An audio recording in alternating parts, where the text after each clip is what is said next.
I love GDP, specifically what everyone in the country makes, GDP per capita. It can be great to compare and contrast the different incomes of countries with each other. The DRC, 675, Nigeria, 1.7 thousand, Egypt, almost 3.8. Wow! Equatorial Guinea at 6.5 thousand. That's pretty impressive, if you ignore that. And the thing is, it's not even its full potential. Look at it from 2003 to 2016. By per capita income, Equatorial Guinea was the richest country in Africa, the first to get green status on the IMF's map. And flying over to the country, it's not hard to see the effects those riches had on it. Look at these 5-star hotels, massive highways and ports, huge stadiums and conference centers, skyscrapers and cranes dotting the skylines, and multiple palaces. Not bad for a ridiculously poor country. Oh, did I say that out loud? Okay, let's zoom out. A little overview may be needed. Equatorial Guinea is less of one country and more like two.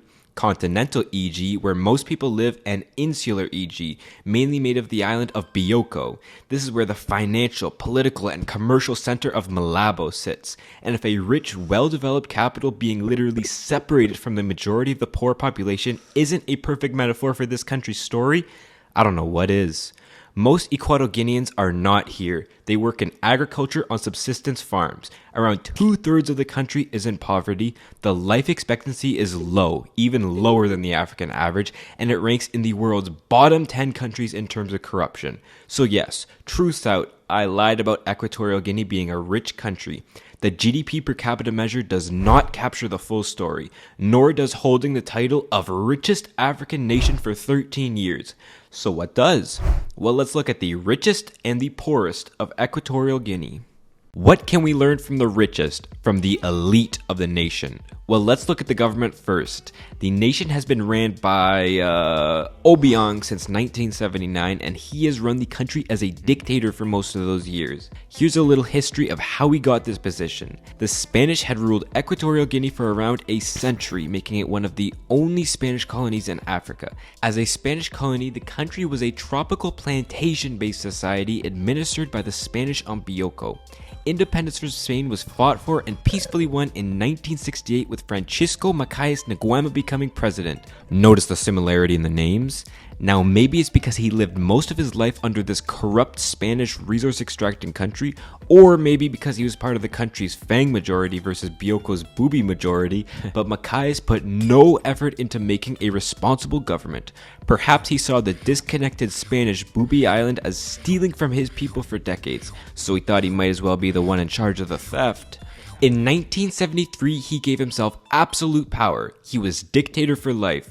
He jailed and tortured his political opponents, killed many Bubi citizens, the educated, and possibly up to 1/3 of the country, with life expectancy dropping to 30 during his reign. And in 1979, he even ordered the killing of his own family for fear of their political ambitions. Talk about family drama. This is where Obiang comes in. During this period, he was the military governor of Bioko, he was the minister of defense, he was the director of the country's most horrible prison, and he was lieutenant colonel. Basically, he knew how to run an army. Instead of being killed, he led a coup on his uncle, fearing he had gone insane, which led to him becoming the new dictator for life. But with the support of the army this time. Obiang more or less continued the same policies to this day. Random jailings of opponents, torture in Black Beach prison, no press freedom, which means no good pictures of the country, blatant corruption and embezzlement of public money, public announcements that he was a literal god, and he kept the family ties. Most of the people in his administration or running state-owned industries were either direct family members from his hometown or from his clan. His own son is even his vice president and likely successor. An Obiang ticket. You would probably vote for it. At least vote for it through either harassment, intimidation, or good old-fashioned miscount. Obiang wins every election with almost the entire vote in the entire country turning out every time. The Democratic Party of Equatorial Guinea living up to democracy. It's essentially the only political party in the country with barely any opposition, and party membership is basically necessary to get either a government or a construction job. What? That's weird. And why is he flexing the rollie on us? So let's all take a guess at which one resource you could structure your whole economy and government around that would run it this poorly. Say it together, everyone. It's cocoa. Nah, I'm just kidding. It's oil. While the country used to be dependent on cocoa, even being the world's largest exporter of it, discovery of oil pushed that out in the 1990s. Oil now makes up 60% of their GDP and 85% of their exports. And along with the oil boom came a population boom and an income boom. Look, Equatorial Guinea even passed Spain in their income. Don't you love to see an underdog story? Well, no, I don't. First of all, that income did not make its way to the average Equatorial Guinean. And secondly, splat! It crashed in 2014 with a fall in oil prices. So, what did they do with all the oil money? Well, we can't say for certain since GE Petrol, the state-owned oil company, doesn't exactly publish any earnings, and the government doesn't exactly publish any budgets, but we can guess. Roughly 80% of the budget comes through oil revenue, and roughly 80% of that budget is spent on infrastructure. Nearly all the state's oil revenue goes to building infrastructure, and it's what's kept this nation poor, funnily enough. Why? I thought infrastructure was good for development. Because it's the country's most obvious example of corruption. If you know a building is going to cost around $10 million to build, a government inspector could come in and quote it for, $50 million, and then those at the top could pocket the remaining $40 million. And remember, many construction jobs are tied to your party allegiance. If not, it's usually foreign workers building these projects. Actually, most construction and concrete companies are outright family owned, so they have the leverage to do this. Some examples of infrastructure include empty villas, highways that go literally nowhere, a 6-lane highway surrounding the island of Bioko, population about 330,000, a $100 million port on Enoban Island, population about 5,000, a $500 million oil terminal on Bioko, multiple palaces inside of literal slums, and hundreds of millions of dollars spent on building 2 versions of every ministry building in the second largest city of Bata. Actually, scratch that. 3 versions of every ministry building. They're building a new capital in the middle of the jungle projected to cost billions. It'll give these guys who run the country tens of millions of dollars, but won't do much to help the poor population. Take the vice president Teodorin, for example. On Instagram, he flexes about his luxury life while most of his population struggles to get by. If you're ever bored, go scroll through it. It's pretty funny. This guy is set to become the next president of the country. He's got supercars, private jets, jewelry, these shoes, this beautiful California estate, and $2 million worth of Michael Jackson merch. He even had the glove before the feds took it all away. Beat it. The US, France, and Switzerland have all seized hundreds of millions of dollars of assets from poor Teodorin for embezzlement of public resources. Both his Malibu and Paris mansions were taken away. Poor guy, where is he gonna live? But I guess it was a little suspicious considering his official salary during his time as Minister of Forestry was less than $100,000 a year. Yeah, maybe that didn't add up. The top dog, Obiang himself, personally controls the national treasury and much of the oil revenues coming into the state. He has somewhere in the hundreds of millions of dollars in bank accounts across the US and still no financial transparency in the government despite constantly promising to fight corruption and hold the government accountable. Una cosa, tampoco no hay pobreza. ¿No hay pobreza? No. All this infrastructure did was put up a shiny facade for the world while keeping the people poor with this insane corruption and inequality. It's the world's most successful failed state.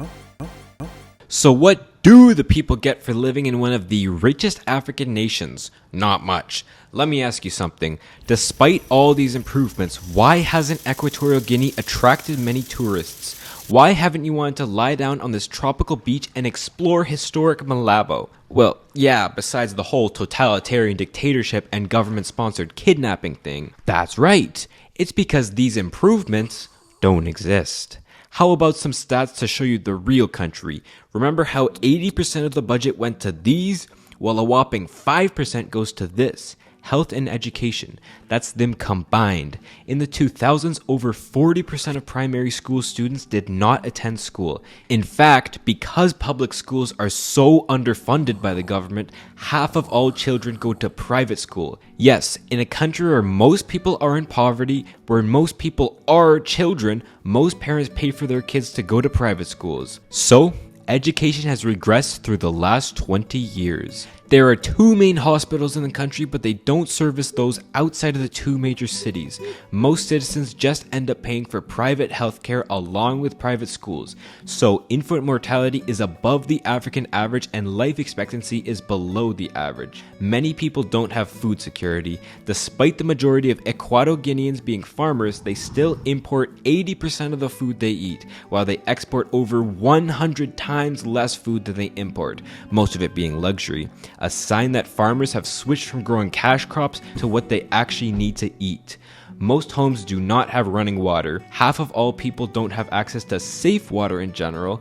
There are no railways in Equatorial Guinea despite all the spending on infrastructure, and most rural roads are not paved.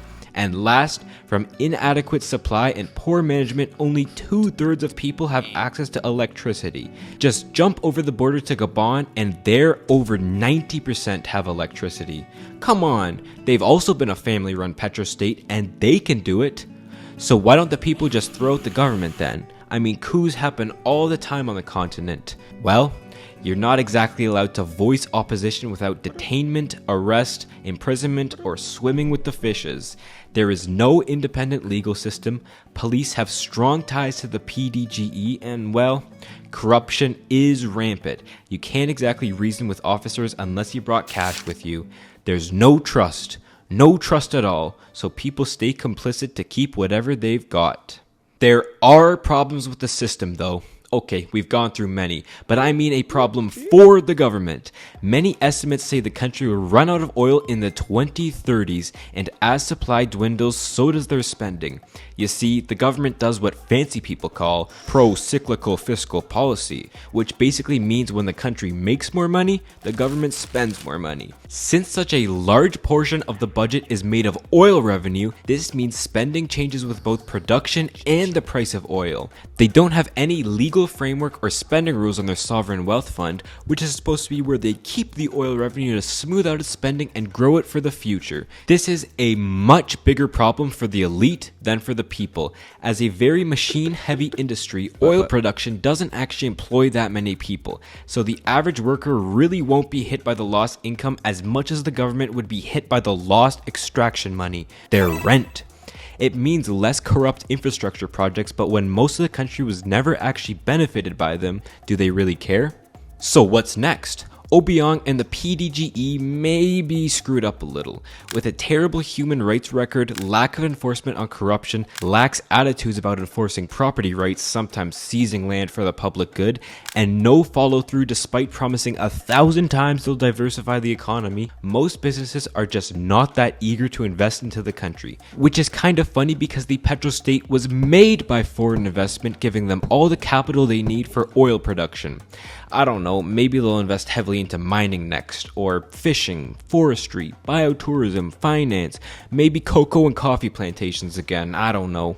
It's hard to tell when no one wants to invest into a country they know will not give them a return, but most likely they will continue to focus on pure resource extraction. So without being honest and open, many people have obviously lost trust in the government, having one of the highest corruption perceptions on earth. I mean, they're supposed to be the richest ones in Africa, right? Where's all the money going? So despite all the skyscrapers in Malabo and ports and new government buildings in the jungle, Equatorial Guinea is still one of the poorest countries on earth. Don't be fooled by every per capita number you see. You know, these houses are pretty nice though. If only you didn't need to steal from a country to get one. I think I'd consider getting one otherwise.